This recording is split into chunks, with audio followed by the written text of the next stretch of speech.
एक वाटी भगर किंवा वरई 2 ते 3 पाण्याने स्वच्छ धुवून यामध्ये भरपूर पाणी घालून 1 तासासाठी भिजत ठेवली। 1 तासानंतर त्यातले पाणी निथळून अगदी थोडेसे पाणी घालून मिक्सरला बारीक वाटून घेतले। आता एक बटाटा त्याच्या फोडी करून घेतल्या। कच्चाच बटाटा मी इथे वापरला आहे।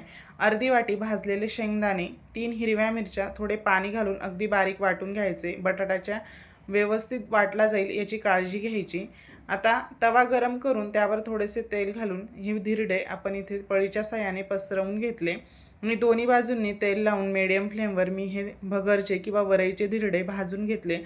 जर तुम्हाला भगरचा कुरकुरीत असा डोसा हवा असेल तर हाय फ्लेमवर एकच बाजू व्यवस्थित भाजून घ्या, म्हणजेच यापासून भगरचे किंवा वरईचे मस्त कुरकुरीत असे डोसेसुद्धा तयार होतील। व्हिडिओ आवडल्यास जास्तीत जास्त शेअर करा। ह्या नवरात्रीमध्ये अशा पद्धतीने भगरचे मऊ लुसलुशीत धिरडे बनवून बघा। धन्यवाद।